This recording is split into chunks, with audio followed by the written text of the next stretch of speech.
podcast with Amanda, Shandy, and Colleen. My name is Colleen. My name is Amanda. And I'm Shandy.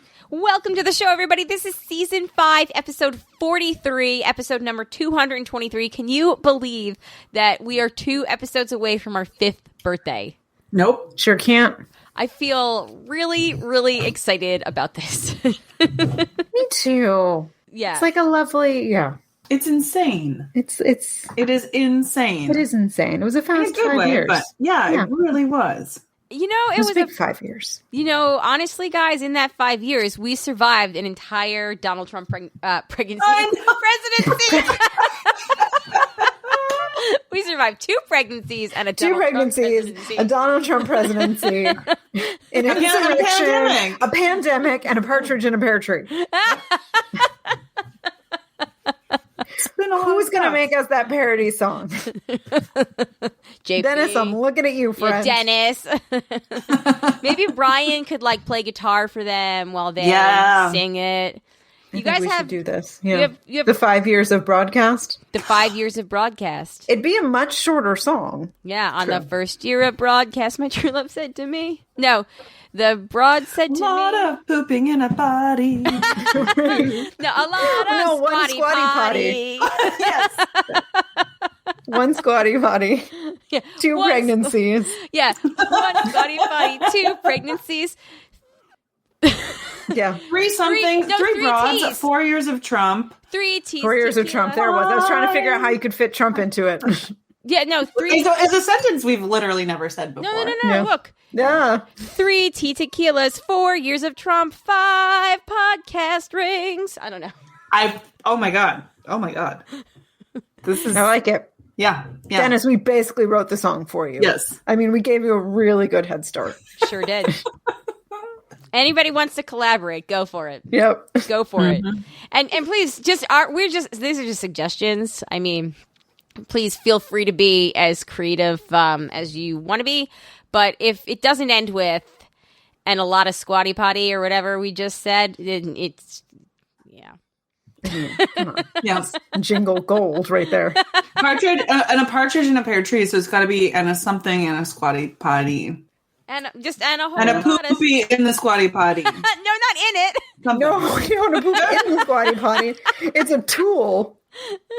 It's a tool. I mean, we're workshopping. We're workshopping. Dennis can exactly fix it. Yeah. Rose says in the chat, we're here live with the Hangout level patrons. Rose says, you don't look a day over 4. Oh, shucks. Thank you. And Matt is also joining us. Hello. Hey. Ooh, and watching Pose. Good choice, friend.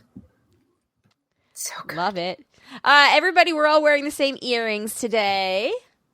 Courtesy of Aunt Cindy. These are our RBG earrings. They're beautiful. Love them. Yes, they are. They're very lightweight, too. Yeah. Uh-huh. Very nice. So they're from a bracelet that she pulled apart. Oh, I love that. I know. And she just Nicely repurposed done. it and re-glued the things on the back of it. But I glued Shandy's. So Shandy, if for some reason there's anything wrong with it, it's my fault. And Don't blame Aunt Cindy. I'll fix it. They are perfect. Fit perfectly. Excellent. Well, cool. I was originally wearing the earrings that Shandy gave me. I love these earrings. I wear them all the time, and I wear these all the time. I will admit, because they're just like studs. I wear the RBG earrings multiple times a week. I love them. My mom commented once how much she liked them, and I didn't want to tell her. I was like, thanks. Should have told her. You'll really love the story behind them. I'll have to tell you one day. Exactly. Anyway, how's it going, everybody? Good. I have one more day of work until vacation. Yes. Not that I'm counting down literally the hours. It's been, part of it is I do this to myself. I packed in so much in the last 3 weeks at work that I could have done later, but I'm going to be so happy when I come back that it's already done. So anyway, it's just been a lot. It's been just thing after thing. Every single second feels like it's filled with something. And then we've been actually preparing for vacation before we leave, which is a novel concept for us. You should try it. It's great. I'm sure you guys actually do, because apparently that's what responsible people do. But like, we've already done grocery shopping. We've already done laundry. We've already like started putting everything out that we need to take. It's just insane. So like on the day that we're leaving, we could actually just like leave. Yep, that's the best. I'm telling you, packing ahead and unpacking as soon as you get home. Amanda, I certainly in the 5 years that we've been podcasting, I have adopted your pack as soon as you get home approach, and I definitely agree that was great advice. Yeah, it's life changing. But the whole like prepare before you have to leave, so then you don't end up leaving 6 hours later than you wanted to. It's great. It's fucking great. It's true. But it's a lot. It's a lot. So it's like days are packed with work. Evenings are packed with vacation stuff, but then hopefully we'll be able to just like exhale very soon. Yeah. So, can't wait. Yeah. I unpack as soon as I get back, but I have never been a prepare ahead of time kind of person, and I apologize for that, but I try. Or even like mentally pack. A lot of times I will mentally pack for like a week beforehand, or I'll write down what I need to pack in my notes, like in my phone. And then I'm sort of thinking about it. So then when I actually go to pack, it's already sort of mentally done. Right. But I will caveat and say that our hospital bag has been sitting in the living room for 5 weeks now. It's been sitting so long that we ended up just using it again to pack to go to Connecticut for Mother's Day weekend. So sometimes not packing. You repurposed it.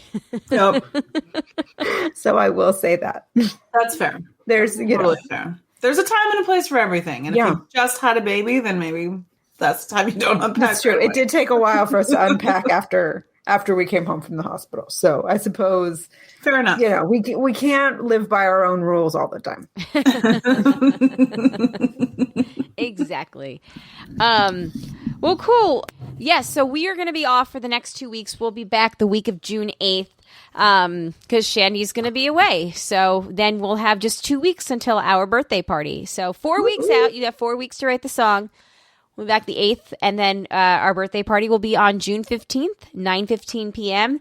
We'll do it over Zoom, the same Zoom link that we use for everything else. We'll post it places on Facebook. You can also email us, and we'll send us a message or whatever. We'll get that link to you. I think that's the same one we used if you were at the baby shower. I think it's going to be really fun, and I am really looking forward to that. And then keeping up with apparently us being in a live kind of mood, we'll be live for our champagne brunch to kick off our 6th season on, I didn't have that date quite handy.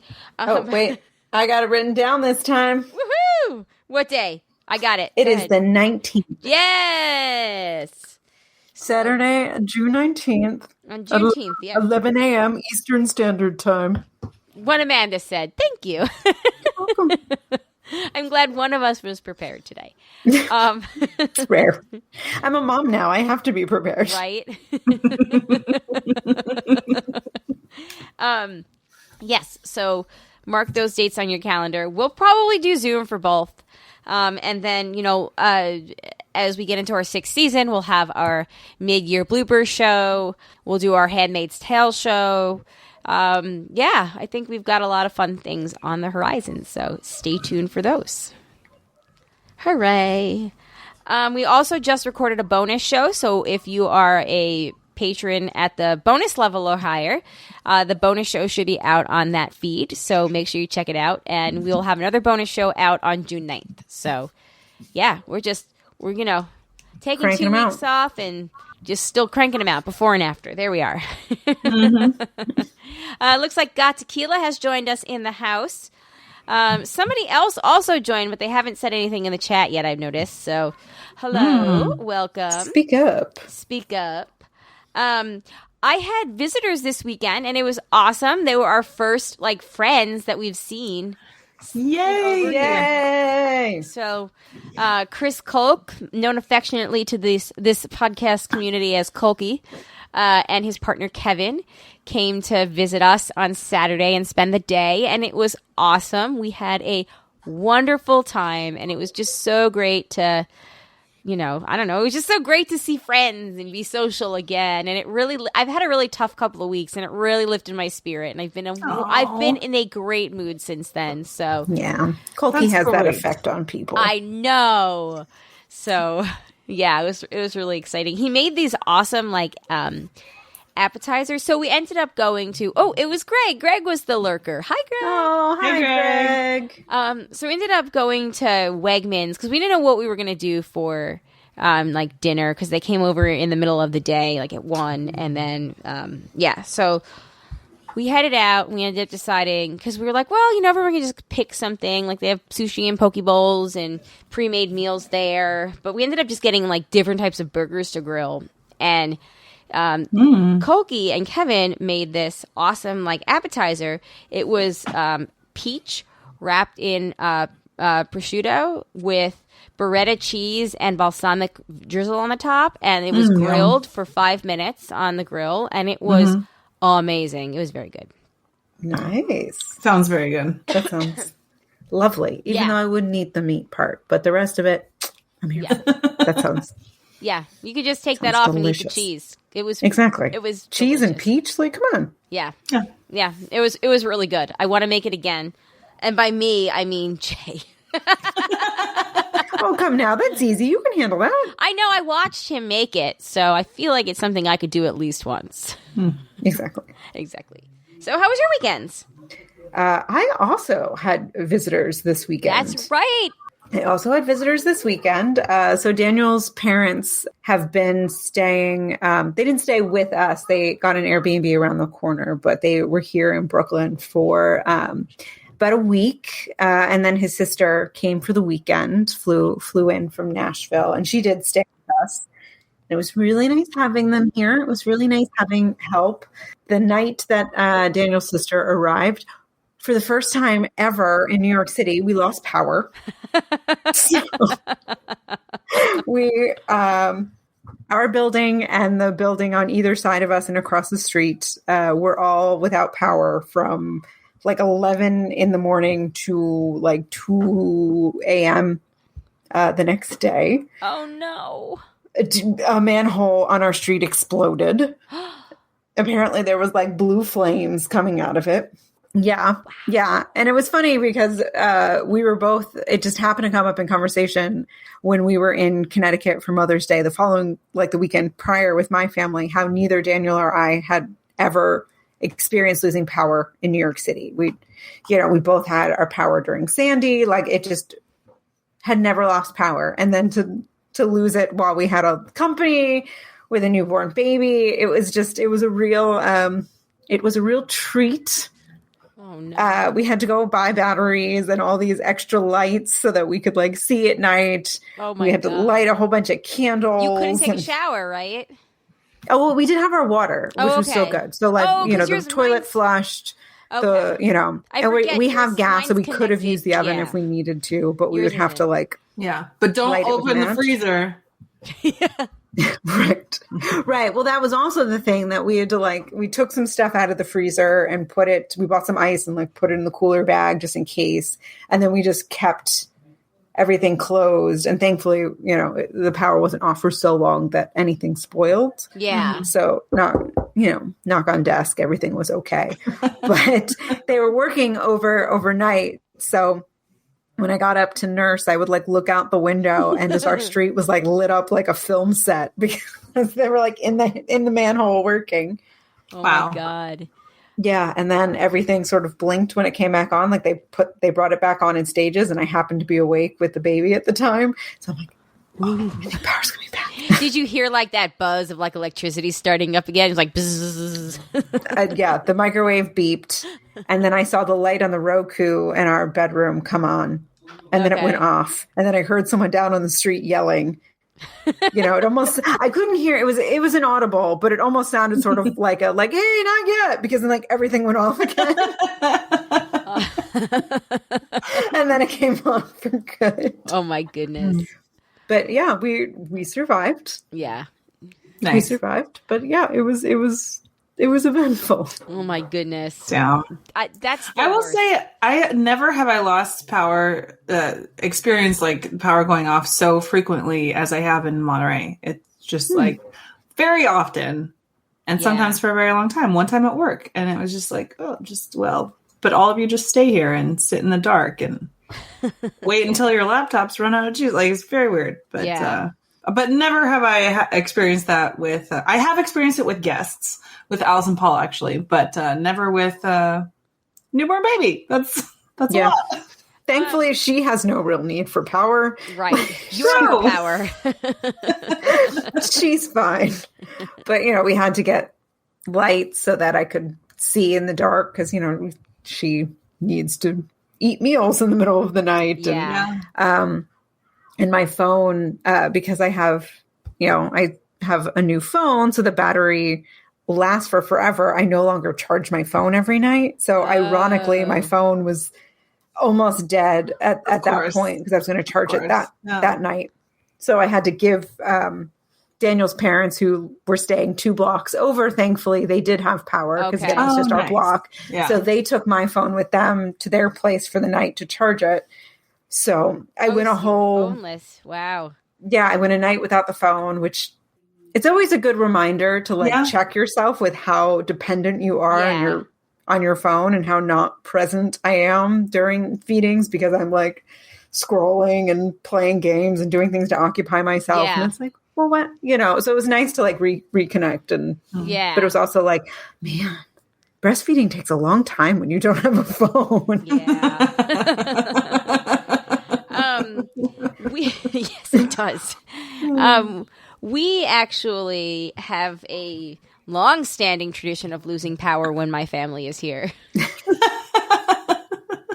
We had a streak going there where like every time they came down, we would lose power. We lost power, I think twice in the townhouse. Once was for several days, and my dad actually for some reason got sick, and it was because we had snow and like the ice or something knocked it out. And then another time, I don't even know what it was, but like I had to take. We were all working from home and I didn't have any power, so I had to take a conference call like in my car with it running to charge my phone. Like, oh my God. Which again wasn't a big deal. It was like 15 minutes, but and then here we've lost internet and power and everything at Alex's birthday party for his second birthday. We had to shower. Well, no, it came back on the day of the party, but like my grandma and my aunt and uncle were at a hotel room and we all had to go there to shower because we didn't have power for 2 days. Oh God. Wow. Mm-hmm. Yes, that was the nice thing. At least we still had water. Yeah. Yeah, that is really, you never realize like how much. Did you have hot water though? Like, because yours isn't connected? Hot enough. I mean, our water pressure, because this is an old building, like our water pressure is really wonky to begin with. Like sometimes we have hot water and sometimes it's kind of lukewarm and sometimes we don't have cold water. And sometimes you're in the shower and just the water shuts off and you just have to wait and it comes back. Yeah. So it is a problem unto itself. Yeah. Yeah. Well, I'm glad that everybody survived and knock on wood, it's back now. Yeah, very eventful. Did you have a good time with his parents regardless? Like, of the power situation? We had a lovely visit. We got to, they were able to help us with a bunch of stuff. It was nice to like take naps and just rest. And Has Eden taken the bottle yet? Like, did you like pump so you could nap and anybody feed her or? We did that today. Ooh, how did it go? Actually, Daniel fed her while I was preparing to record tonight. Ooh. Because, again, I was telling you guys before we started recording, but it turns out I am an oversupplier. I'm an overachiever of breast milk production. So I now have to pump before I feed Eden so that she does not choke. Right, because is it the letdown? Like the initial letdown is too much? Yeah, it's too much. It's too fast. So I have to like siphon off a little so that she can handle it. So that was kind of stressful. Like that developed sort of while the time Daniel's parents and his sister were here. So that was a little stressful of like all of a sudden things weren't going right and I was feeling kind of overwhelmed and like you never like to not show your best face when other people are in your house but it was all fine. You all made it through. We all made it through. We figured it out, but the positive effect of having to like pump 1 to 2 ounces before you feed your child is now you have milk on supply. Yep. Nice. So we gave her a little try this evening to see how it went. It went great. Yeah. Girl's a big eater. She doesn't care where food comes from. She's just glad she's getting it. Good. Great. That's amazing. I appreciate that. I hope she takes that with her through the rest of her life. Real food positive in this house. Amen. But yeah, it went well. She, sucked down 2 ounces and was ready for an ounce and a half more. So we're... That's spectacular. And now you'll be able to like build up a supply so you can go do more things. You can leave her like if your parents come or something. So yeah. Well, and this was all kind of a build up because I have my 6-week follow up with my doctor on Monday. Right. So I'm going to be gone for probably, at least 3 hours because I have to go into the city. So it's going to be, I would miss a feeding. Yeah. So we needed to have some sort of plan. So my plan was always to bust out the pump and to start experimenting with it this week anyhow. Yeah. But we just got kind of an early start with the good old little hand pump, which Colleen showed me how to use. I did.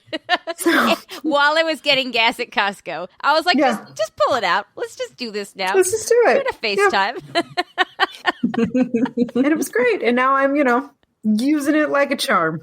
Do you like, keep it next to your bed and like if you need it at night for relief or anything? No, because up until this weekend, I didn't really need it. Okay. Oh, that's because also right. she was just like feeding incessantly. Yeah. So now, like, I've got it right here. At some point, I'm gonna, use it. Gonna use it. All right. Well, we'll try to keep this quick then. Rose says that it could come in handy also if you get a visit from a Staten Islander. Oh, that's true. Yeah. Which hopefully will happen sooner rather than later. Yeah. Woohoo, vaccinated people. Vaccinated people, and I'm on maternity leave till Labor Day. Woohoo. Just partying it up.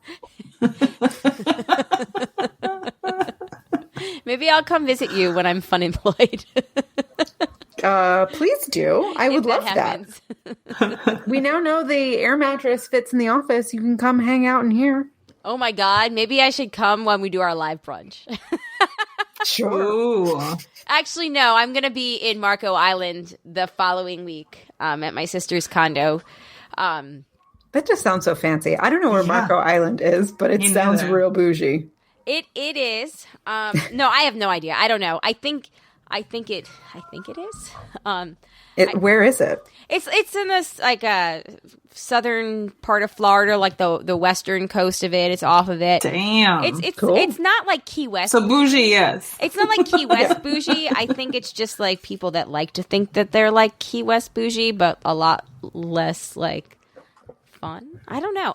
I'll let you know. Great. But anyway, yeah, she's got the condo there, so we're going to go for 4 days, the 24th to the 27th, I think it is. And it's awesome. Yeah. Very nice. Good times. Okay. Real quick, I watched White Girl Movie, Promising Young Woman. And real quick. So I went into, I don't want to spoiler. I won't even tell you what the plot's about if you don't want to. No, I went in completely blind. I didn't know anything about the movie other than, it was Carey Mulligan. And Matt has suggested it several times. Matt has suggested it for like 17 straight weeks. So it's an intense fucking movie. Like, intense. It makes Firefly Lane look like a comedy where, like, those women are doing great. Wow. That was my first thought. I was like, man, I need to go palate cleanse with, like, Firefly Lane. Which we do have feedback about Firefly Lane from Mandy. I remember seeing. But, yes. So I don't want to say too much because I think that is definitely something that you guys are probably going to want to talk about if you watch it, because it's one of those movies where I don't know exactly how to put it without sounding like, without giving away too much of it. There are themes in the movie that it was written like inspired by like the Me Too movement. So there's definitely some like commentary on what happens when you don't believe women and like how the repercussions of that. And I will say that calling it white girl movie, actually, I stand by that because she does a lot of things that are definitely like white girl is not okay. And it's very specific. A hint of Karen? No, not a hint of Karen. What's a waft of Becky? What? No. What's the woke sociopath psychopath version of a Karen? Not. I don't know if we've invented her yet. We haven't invented her yet, but she's coming. She could maybe be the main character, the Carey Mulligan character's name. Her name is the Cassie. Carrie. The Cassie.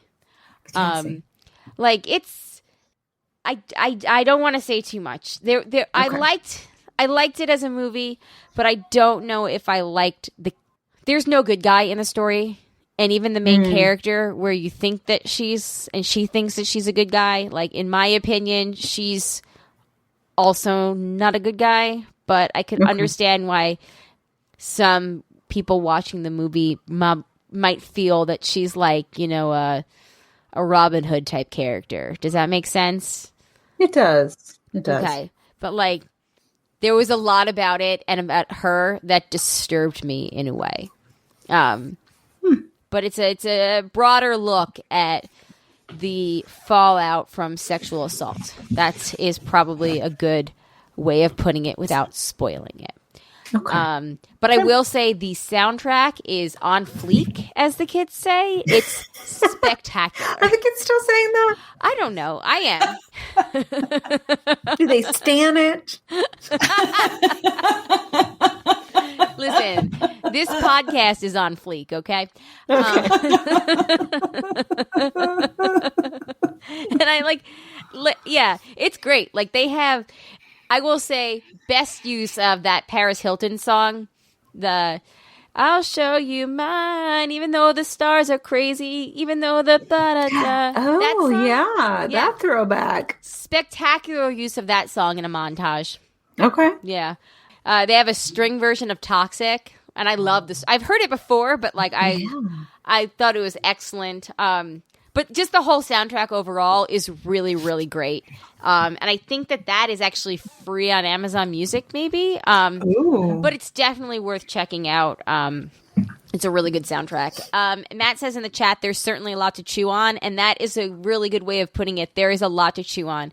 So I don't know. You have to rent it. I had to rent it for $5.99. I went with Prime because I didn't know if I was going to finish it all last night.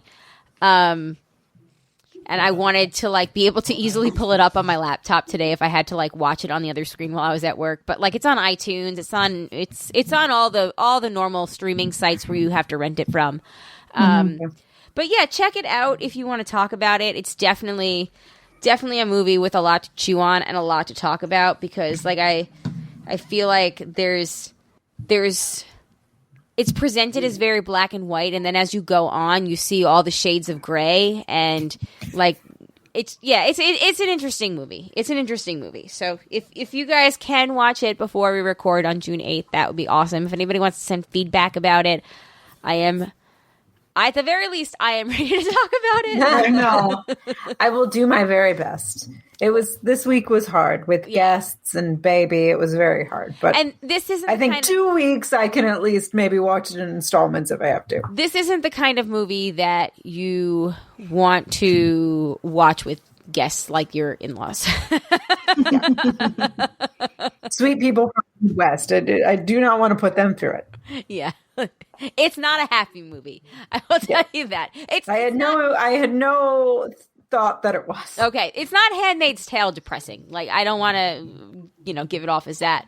But it's an intense movie. Like, that's the only way I can put it is intense. I thought that I started at 9:30 and I wanted to go to bed at 11. So I was like, all right, I'll stop it, about 10:45. I'll get through half of it. And then I ended up just watching the whole thing. And I even waited around till the end of the credits so I could see the songs on the soundtrack because I really like the soundtrack. That's commitment. It is commitment. Matt said, fun fact, Emerald Fennell, who's the director, was 7 months pregnant while it was being shot. Cool. It's a good part about being the director. Yeah. Yeah. Yeah. You can't fire yourself. You can't fire yourself. And also you can sit down with your feet up. Yeah, right. I'm going to try to watch The Assistant, too, because I know that that's streaming for free. Yeah, I would really like to watch that as well. I have a feeling that that's going to be in a very similar vein as this movie, and they will go hand in hand in a discussion. I very much agree. That's my thinking as well when I suggested it. Yeah, absolutely. So I can send you guys reminder texts if you want to. I don't know what your situation is going to be, Shandy, out there. Right. You're not going to have internet. Forget being able to watch a movie. No. I would say if you can watch Promising Young Woman before the 8th.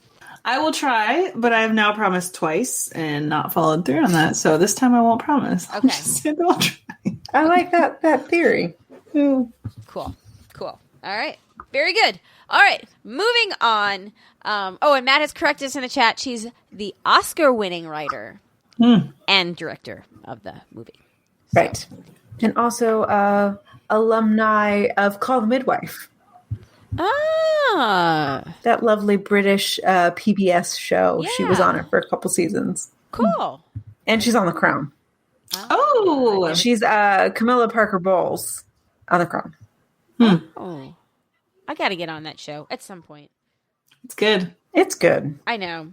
There's when I was flipping through Hulu and whatever else last night to try to find this movie, I did see some other things I was interested in watching. Can't remember a damn one now, but I'll go back. Oh my God. Speaking of watching things, Matt, you will appreciate this. So Crazy Ex-Girlfriend. I am on season 2. There is a song. I don't even know the episode, but it was the one I watched today. We're in the middle of the season. But the main character and her 2 girlfriends do this girl power song about taking over the world. And it is literally about a coup on the U.S. Capitol. Oh. Because I'm sure at the time it was recorded, the thought of someone storming the Capitol was so absurd that it would never actually happen.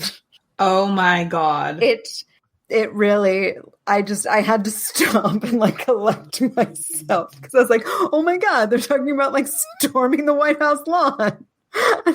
Because I'm sure whenever this was recorded pre-pandemic, who could have imagined people actually storming the Capitol? Wow. Yeah. That's crazy. Wow. There was a lady that tweeted, she's like, I used to teach The Handmaid's Tale in my classes. She's a college professor back in the 80s or 90s, and everybody used to think I was crazy, and I bet none of those people think I'm crazy now. Yeah. Yeah, I mean, that's how I came to discover The Handmaid's Tale, because a class at Marist, it was one of the required reading. It was actually one of the best classes I actually ever took at Marist. It was it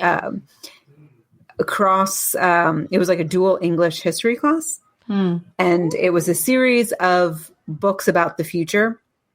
And you would read the book, and then we would look at the historical context from which the book was written and how that time frame influenced how the author envisioned the future. Mm-hmm.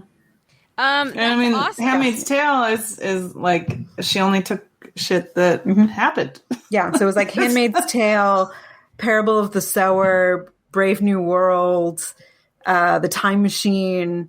It was a fascinating class. I loved it. Yeah, really fascinating class. Matt said that it was called Friendtopia, and that episode aired a month after the 2016 election. Yeah. Yeah, remember, if you go back to Raw, we were scared of a lot of things, and we never, explicitly said we're scared of the fall of democracy, but, it was, in sort of, in the general conversation, and we didn't have all the details back then, but, that's kind of what happened. Yeah. Yeah. It was just so spot on. It took my breath away. Yeah. Wow. Well, on that happy note, so sorry to bring the mood down. No, man. speaking of books, there was this meme going, or this tweet, whatever, Reddit thread, like it appeared everywhere. I don't know where it came first, but it was, you're on a first date with someone and they tell you the name of their favorite book. You immediately leave. What's the book? Mein Kampf? Mein Kampf was a huge one. Atlas Shrugged was another really popular one. Yeah, that's... The Art of the Deal. The Shack. Women Who Work by Ivanka. Gross. Let's see. The Secret. Really, any self-help book. If that's your favorite book, like, come on. There's a lot of also the Bible. So let me put the tweet. I mean, it's everywhere, but let me put the tweet in our private chat. And if you guys have anything on here that stands out to you, feel free to share. I thought this was hilarious. I did. I laughed a lot. Okay, I'm sorry. The first one I saw was anything by Stephanie Meyer or J.K. Rowling. Although if those are their favorite books, I probably wouldn't even get to the first date because I'm trans would be the first thing I say to them. Oh, okay. Mm-hmm. Understandable. I was going to say, like, I don't know what I was going to say. I'm not going to apologize for J.K. fucking Rowling. Right. But I think it's just sad to be in that position. Yeah. You know, it's like, I love those books. And, like, fuck her for being such a terrible person. For destroying this thing I love. Yeah. Well, and, like, sparkly vampires. Sparkly vampires. I don't disagree. I mean, yeah, you've lost me at Twilight, though. I'm not following on that sword. Those books are awful. They are awful, but they're interesting. They're like, from a cultural perspective, they're fascinating. But not like my favorite book fascinating. No, mine either. Like, by any means. Somebody said in that thread, I went out with a guy 20 years older than me, and the only books he had in his home were Atlas Shrugged and Lolita. Ugh. Get out now. Get out fast. I mean, I will say, though, Lolita, subject matter, extremely questionable. Not questionable, just totally fucked up. But it's really well written. I've never You heard it here first. No, it's very long. It's not, is it that long? Yeah. I don't know. I loved it when I read it, and that's coming from me. Just saying. All right. It is a literary masterpiece. And we're not supposed to, I don't think anyway, trust the narrator or think that the narrator is, like a reliable, good person. It's still, like, we can still talk about how questionable it's right. But is that what makes the story interesting? That extra layer of, like, you're not supposed to think. It's all of that. I mean, and I've heard it described as Nabokov's love letter to the English language, and I think that's a really apt description. So, okay, maybe it depends why you like Lolita. Okay, there we go. I will say, yeah, context is everything. Yeah, yes, context is everything. Somebody said the Giving Tree, nothing like self-mutilation with no boundaries, toxic relationship values. Can't stand this book. And I actually was out with a guy who said loving this book was a dating litmus test. I bolted by. Yeah, no. It's The Giving Tree is fucked up. I feel the same but way. I still really love it. No. It's your Lolita.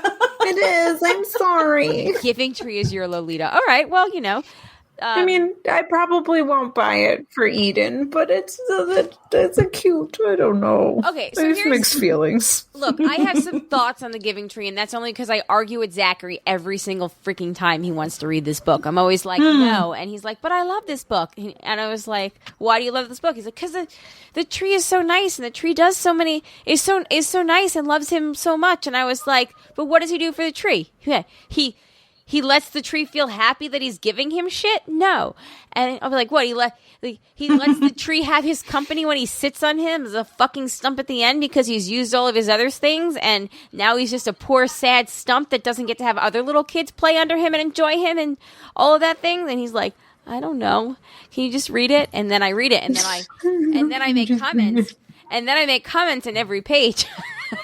And you know something? After doing this twice, he doesn't ask me to read The Giving Tree anymore. I believe it was when he chopped him down, the branches down to build a house, which you can't build a fucking house with some branches, but okay. And then chops the tree down to build the boat. And I'm like, Zachary, you know, every time you ask me why they're cutting down the trees to make more houses in Raleigh, it's this guy. I have some really strong feelings about The Giving Tree. I think that little boy is a piece of shit who is just taking and taking and taking. Yeah. Relationships should be mutual. Yes. The tree the tree shouldn't feel pressured into giving up so much. Healthy boundaries. Say though, this list is super interesting because, like, on the one hand, I love criticizing other people's tastes, but on the other hand, like, I don't want to burn any books. There's so many arguments, for it depends on how you read a book. What about The Art of the Deal? Can we burn that one at least? Yeah, we can. Well, not burn it, but we can put it on the no thank you list. Right. But keep it as a testament of something you should never read. An example of bad everything. Bad writing. Bad. There's another person who said any religious book. And I'm an atheist, but I find that to be incredibly categorical, and you can't. They're not saying that they're bad. They're saying if your favorite book is the Bible, you're probably not going to have similar values as maybe not. The Bible is an incredibly valuable cultural relic. Shandy, also harmful, but also beautiful. People that say the Bible is their favorite book are the same people that are on the Supreme Court right now trying to take away your right to choose. Those are the people that list the Bible. But they don't actually read assessment. If we're really basing what we think of a person solely on their favorite book. Okay, definitely. This whole discussion went a lot differently than I thought it was going to. I mean, I'm a person who's fascinated. I own the box set of Twilight, so any religious book to the bottom of it. No, but are you telling me that I don't know, some text by Confucius or a Buddhist text is also just if you're really interested in any sort of spirituality, you're just on the no date list? It's not about being into spirituality. You can totally be into spirituality, but I'm just saying same thing, because all the Anne Ryan books, all those fucking libertarian motherfuckers, they think that that's their Bible. They're probably not going to, people that love those books are probably not going to have I don't know. They're just I feel like you're going to disagree with them a lot more than you're going to. Maybe you could have angry sex with them on your first date, but I don't know. Dude, somebody put Milk and Honey by Rupi Kaur. They can go fuck themselves. No. Stop it with that. What's a beautiful book? I don't know. Rose said in the chat, I don't know. I maintain that there are certain books that I would be like, tell me why. And there'd be other books that I'd be like, I don't need to know why. Good day, sir. Like Mein Kampf. I'd be like, good day, sir. Yeah. Yeah. Or if somebody's like, the Constitution, the Bill of Rights is my favorite book, I'd be like, no, thank you. Pass. Yeah. Also, not exactly a book. Well, right. The pocket Constitution it's a written is document. Yeah. Somebody in this put anything to do with Dan Brown, which again, it's you can be highbrow in your literature taste, but why would that be disqualifying? Right. So that I give you. Rose said in the chat, a student's parent gave me The Giving Tree. I read it to my class. I was kind of horrified. Thank you. Yeah. I guess why do you like it so much is a good question. If you had asked the follow-up question. Yes. If you think that the tree giving and the boy taking is the kind of life that you want to live, then I'm going to be like, you're the kind of person that doesn't reciprocate oral sex, so no thank you.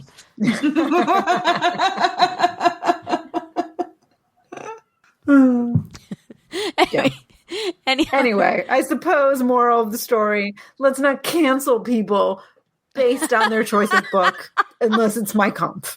Yeah, I feel like we can all get behind that as like, that's our line. Let's not cross that. No. If somebody came up to me and said that they liked any book written by a Trump, I would be like, like, yeah, I'm good. That's fair. Oh, but Ro makes the better point in the chat. Okay. For me, if a man has no books, that's more of an I'm out. Yep. Wholeheartedly agree. Yep. All right, that's fair. I'll give you that. Okay. I guess with that, anybody else in the chat have anything? Speak now or hold your peace until feedback time. Well, are there any books? So you're saying that there's no book out there that you wouldn't slightly side-eye somebody for saying is their favorite slightly book? Side-eye is different than like, I'm out. See you later. Okay. So then let's just modify the question for side-eye.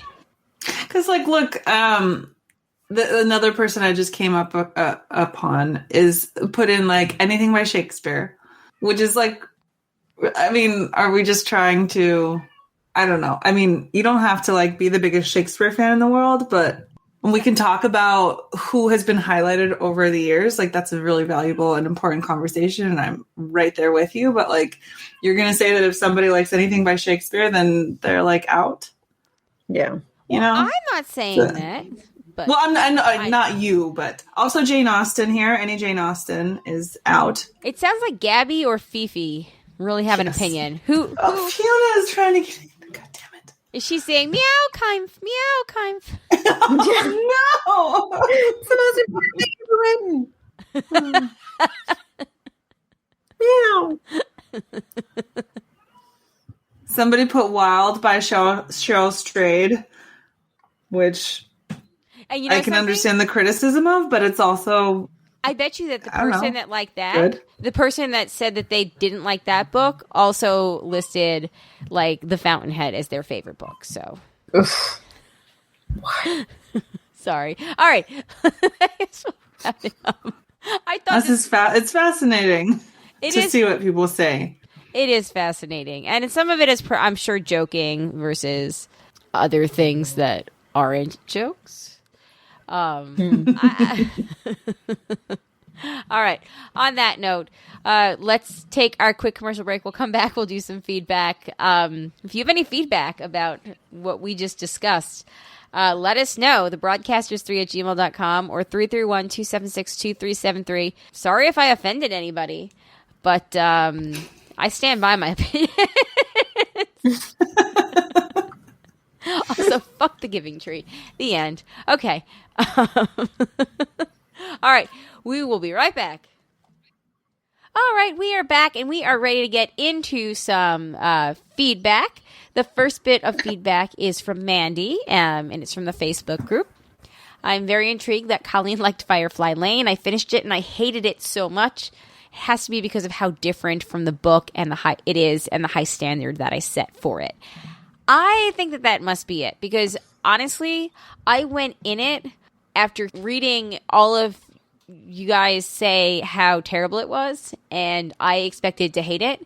And I guess I had a very low standard for it, or low bar, and I didn't go in there expecting, like, Breaking Bad, and was pleasantly surprised. Also, I didn't read the book, so I didn't have any, like, stakes in it. So maybe that's a good thing that I don't read. It's always about setting those expectations. It's always about setting the expectations, exactly.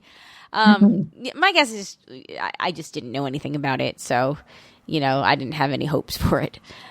She also said, Shandy, Amazon Prime has the Veronica Mars movie to rent for $2.99, or it's on HBO Max. Yeah, thank you very much, because I have HBO Max and somehow didn't realize that, and I'm very excited about that, Mandy. Nice. Matt says, looks like you can watch the first episode of Girls 5 Eva. Matt's playing. Eva is pronounced like the. The joke is they use 5 ever because 4 ever's too short. Ha ha. On Peacock. So girls 5 ever on Peacock. But you got to pay for the whole 8 episode season. Maybe there's a free trial and you can watch it in a week. Yeah. Rest assured, White Girl Movie does not feature any Christmas-related material. Also, hopefully no one gets confused and watches White Chicks by accident. They are very different movies. I would imagine so. The Christmas-related material, though, that actually reminded me of all those wonderful things we watched over Christmas, and now I'm, like, excited to gear up for Christmas 2021. Yeah, seriously, yes! Can we make that a yearly episode where we just watch a bunch of Christmas stuff and we talk about it? Yes. That would be great. We are absolutely 100 trillion% going to do that. Hooray. Because that was really a highlight of my Christmas season, was watching all those movies. It really was. I watched a lot of stuff I wouldn't have normally. 100%. And in a year where, like, we didn't, like, we had Christmas with the two of us. You know, like, it wasn't really, like, a super Christmassy year. It definitely made it feel more Christmassy. Same. I was really bumming that we couldn't go home for Christmas, and it really gave me something positive to get me in the spirit. So, I agree. There better be another princess. What's her name? You know. Oh, they're better. Aldovian princess. Yeah, I need more Aldovia in my life. I can't wait for the Princess Switch, the Inception version. Because they've switched too many times. Oh my God, that's right. How many princesses can Vanessa Hudgens play at once? It's like that. Oh God, what's that Michael Keaton movie from the 80s or the 90s? Multiplicity. Yeah, Multiplicity. I love that movie. It's so terrible, but I love it. When they each get dumber, like the carbon copy of the carbon copy of the carbon copy. Oh my God. It's just going to be like that. Yeah, it's going to be like that.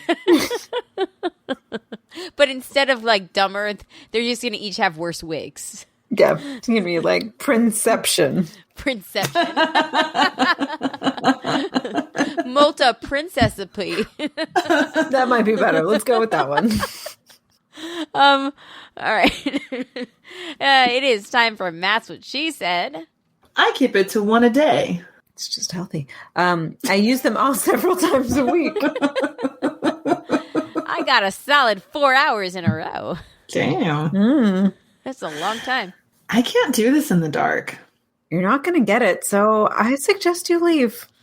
Oh, the French are going to have such a hard time with this.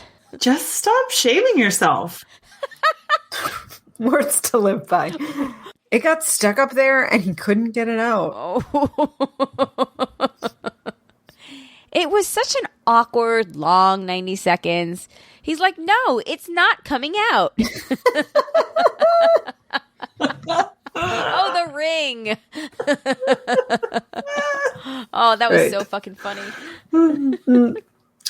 A lot of the advice was like, everybody just come. That's good advice to me. It is National Masturbation Month still. Yeah, that's true. That is also words to live by. I haven't really interviewed for that many positions. He had plugged it. It didn't even take a second to get into it. I was into it right away. Woo. Either I've gotten so good at this that it doesn't take any time anymore, or I've left something out. Oh, I'm going to put that on my resume. I was trying to say that in my best Kim Cattrall voice. Oh, I can't do it. That's a hard one. Right? But just imagine Samantha saying that. Oh, that's what she said. All right, and then I guess we'll finish this up with some emails and an email from Andy. All right, so this week in Andy's post-vaccination, hey broads. Well, a couple of weeks out from being fully vaccinated, and I don't have a ton to report. I still plan on keeping up with my precautions regardless of the mixed messages, but I would like to do some more social things. Only thing is that several of my friends are a little hesitant to dive back in, which is perfectly understandable. While the pandemic left things at a standstill, it wasn't like pausing a movie and we could just pick up where we left off 14 months ago as if 14 months haven't passed. Obviously, our journey back to normalcy, or whatever version of that we get post-pandemic, is going to be long and complicated as we all deal with the traumas inflicted upon us. Even those of us who only had to deal with the inconveniences are justified in their feelings after losing more than a year to this. So I'm just being patient and hoping that I'll be able to see some friends in person soon while respecting their timetables. I haven't seriously looked at anything dating-wise, but I have to imagine there are similar apprehensions out there, even among those fully vaccinated. Well, at least you're going to get updates from me for at least a few more months as you enter your 6th year, and I'm my deep breath, 5th year writing to you. Hashtag I'm vaxxed with hers. Hashtag cancel my virginity. Andy. Wow. It's been 5 years, almost, or 4 years. Yeah. Wow. My goodness. How time flies. really does fly. Yes. 1/4 of which was in COVID. So true. Perspective. Yeah. I've also been like waiting back out, and it was really, really weird at first, but like I went to a friend's last weekend for a barbecue, and we were like outside the whole time. And then when it got colder, like we all went inside because like we're all vaccinated, and it was like, oh yeah, we can do this. Yep. It's crazy. Yeah. So, but it was good. It was, I think I'm readapting more quickly than I thought I would. Still being safe, but like I'm ready to get back. I am too, but I still feel very weird about it. Like I still wear my mask like out on the streets, and it's like Daniel is feeling a bit more progressive when it comes to mask wearing than I am, and it's weird. It's still a little weird. It's like for me in the street now, I'm totally fine with not, because CDC said, but I mean, again, like we talked about before, I don't want to make anyone uncomfortable. So like, if somebody else is wearing a mask, I can mask up. Not a big deal at all. Like you never know why they're masking, and I'm not an asshole, hopefully. But like, in other places, like with friends, who's vaccinated and who's not. And hopefully, if they're your friends, you can like trust that they were actually telling you the truth. And like kind of at work, I kind of know also, so like, it makes me feel more comfortable about like in certain situations, I know that it's safe because not only am I protected by, 95%, but I'm like with other people who are too. Right. That's fair. Yeah. I think I'm applying the extra layer of like, I have a newborn baby that is not vaccinated against anything. And I'm like, am I a bad parent for being unmasked out in a world where I could bring something back into the house where she could? Oh, absolutely.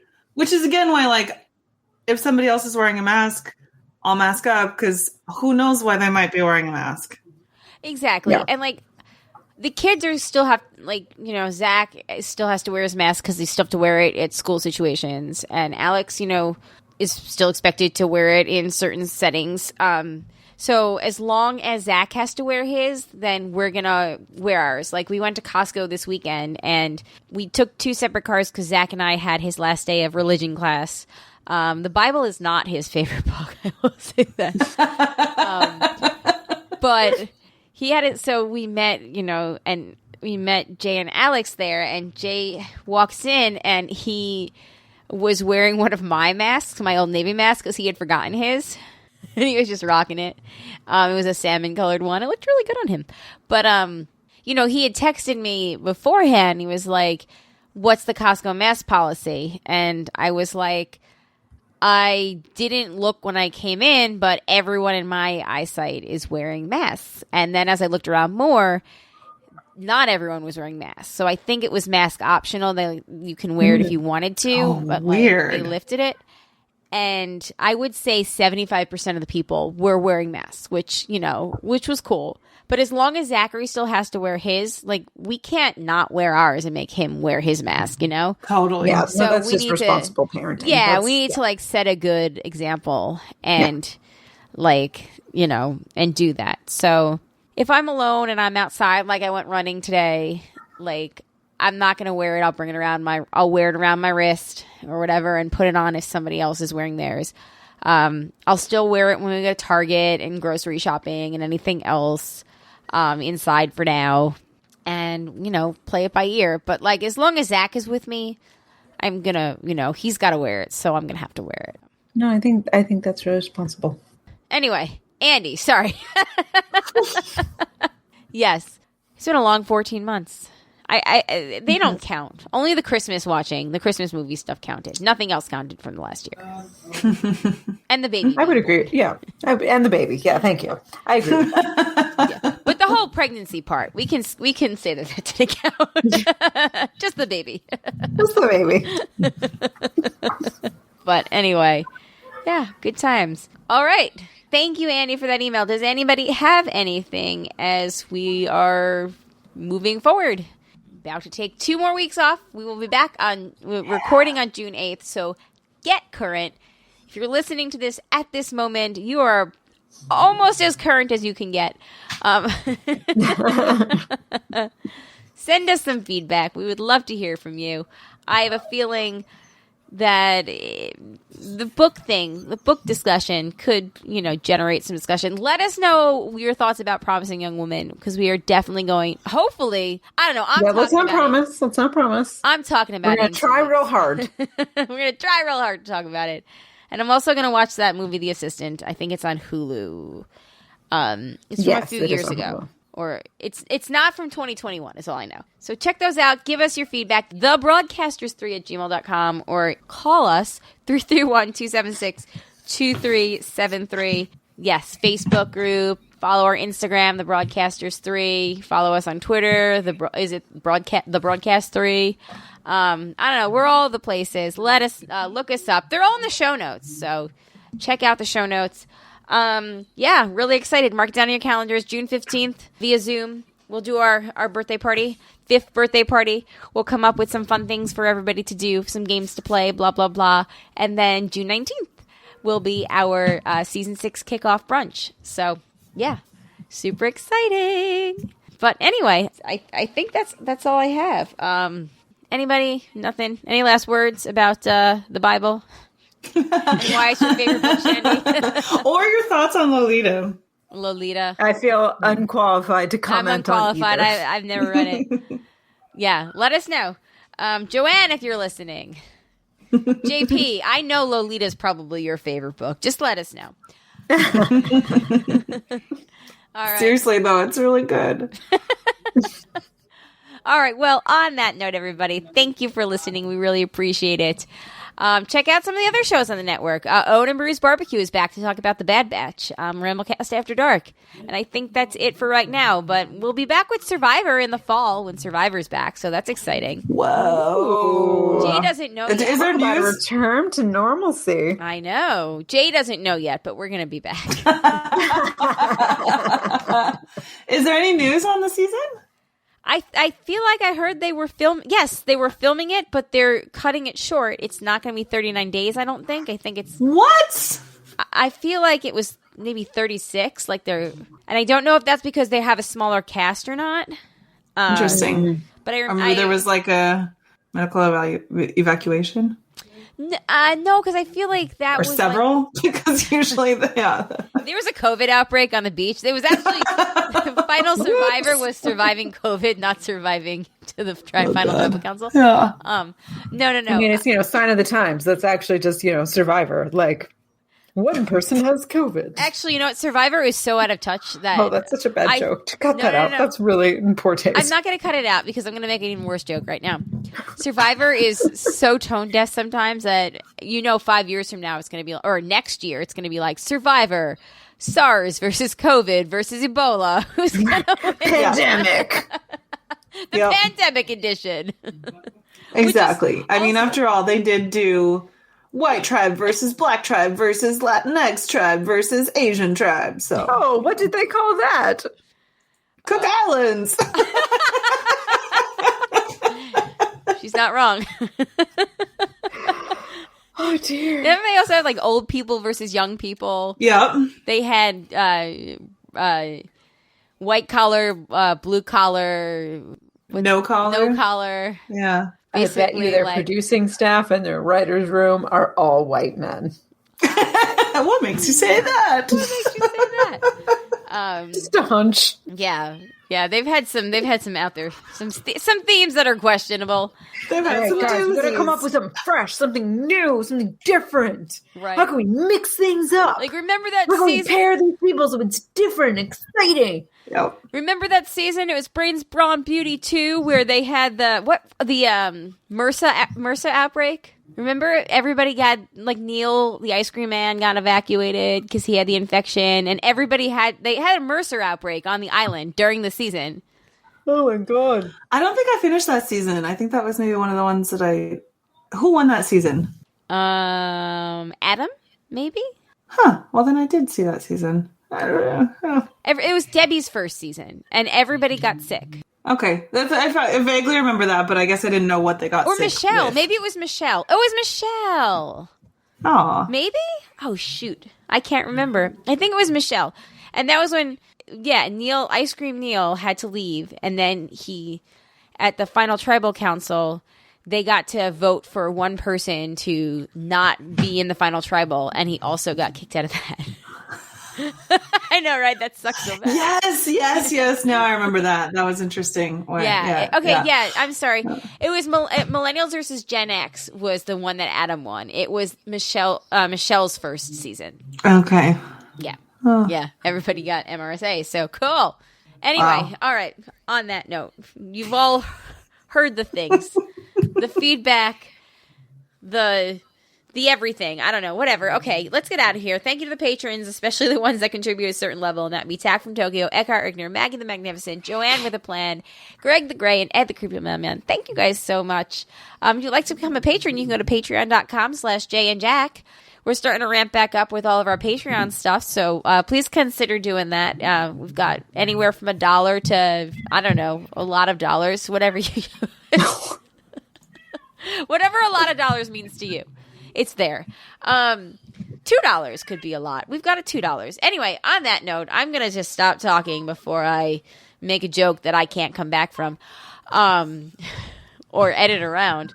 I already did the pandemic survivor joke, so I'm gonna make that one my worst joke of the night. All right, on that note. My name is Colleen. My name is Amanda. And I'm Shandy. Peace out, everybody. See ya. Bye.